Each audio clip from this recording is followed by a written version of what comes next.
আসসালামু আলাইকুম। আশা করি সবাই ভালো আছেন। আমরা আল্লাহর রহমতে ভালো আছি।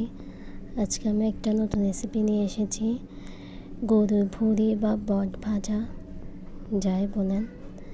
এটা কিন্তু খেতে দুর্দান্ত লাগে। ভুনে খেলে, তেলের মধ্যে ভুনে খেলে আরও বেশি মজা লাগে রান্না করার চেয়েও। তাই আমি প্রথমে একটা পাত্রে 1 কাপ তেল দিয়ে দেব। এখন তাতে কিছু গোটা মশলা অ্যাড করব।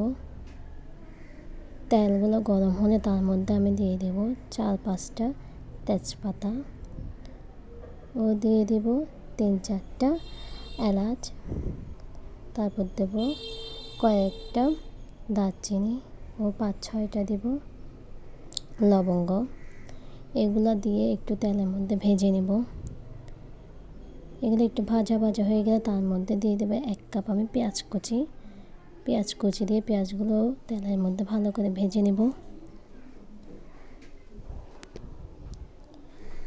পেঁয়াজগুলো একটু নরম নরম হয়ে গেলে, ভাজা ভাজা হয়ে গেলে তার মধ্যে এখন আমি দিয়ে দেব 3 টেবিল চামচের মতো আদা ও রসুন বাটা ও দেব 2 টেবিল চামচ গুঁড়া মরিচের গুঁড়া, 1 টেবিল চামচ হলুদের গুঁড়া, তারপর দেব 1 টেবিল চামচ গরম মশলার গুঁড়া ও 2 টেবিল চামচ ধনিয়া গুঁড়া এবং দিয়ে দেব স্বাদ মতো লবণ দিয়ে সবগুলো গুঁড়া মশলাকে একসাথে মিশিয়ে নেব।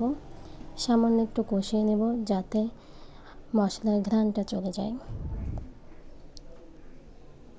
একটু ভালো করে কষিয়ে নেওয়ার পর সামান্য পানি দেব যাতে মশলাটা পুড়ে না যায়। তারপর ঢাকনা দিয়ে 5 মিনিটের মতো ঢেকে নেব যাতে সবগুলো ভালো করে কষে যায় ও তেলগুলো উপরে উঠে যায়। দেখুন তেলগুলো উপরে উঠে এসেছে। এখন আমি এখানে 1 কেজি মতো গরুর ভুঁড়ি বা বট এরকম ছোট ছোট টুকরো করে কেটে নিয়েছি ও এগুলাকে আগে থেকেই আদা বাটা ও সামান্য হলুদ দিয়ে সিদ্ধ করে নিয়েছি, যার ফলে এর মধ্যে থেকে একটা গন্ধ আসবে, ওটা চলে যাবে ও এগুলো অনেকটা সিদ্ধ হয়ে যাবে। তারপর এগুলোকে মশলার সাথে মিক্স করে কিছুক্ষণ কষিয়ে নেব। নেড়ে চেড়ে ভালো করে কষিয়ে নিতে হবে যাতে প্রতিটা বটের গায়ে বা ভুঁড়ির গায়ে মশলাগুলো ভালো করে লাগে। যারা আমার চ্যানেলটা এখনও সাবস্ক্রাইব করেন নাই, যদি আমার আজকের এই রেসিপিটা ভালো লেগে থাকে তাহলে দয়া করে চ্যানেলটা একটু সাবস্ক্রাইব করে দিবেন ও আমার পাশে থাকবেন। সবগুলো ভালো করে নেড়েছে একটু কষিয়ে নিতে হবে। ভালো করে কষিয়ে নেওয়া হয়ে গেলে তার মধ্যে আমি পানি অ্যাড করে দেব।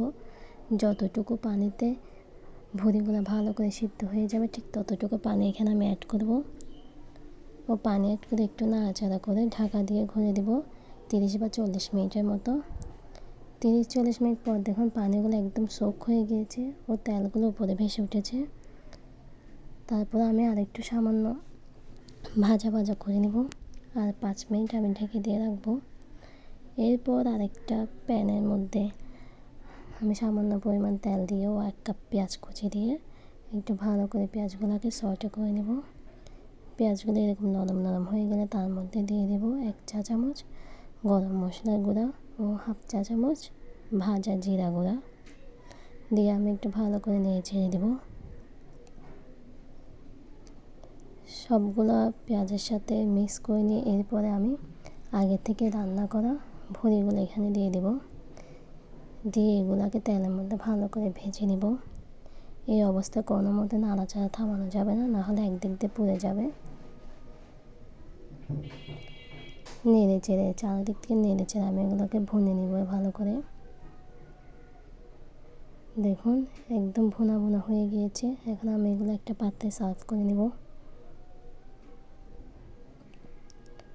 দেখতে কি সুন্দর লাগছে, মাশাআল্লাহ খেতেও কিন্তু অনেক মজা হয়েছে। একবার হলেও বাসায় ট্রাই করে দেখবেন।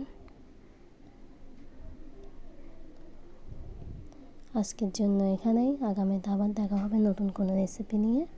ততদিন আপনারা ভালো থাকবেন, সুস্থ থাকবেন ও আমার জন্য দোয়া করবেন। আসসালামু আলাইকুম।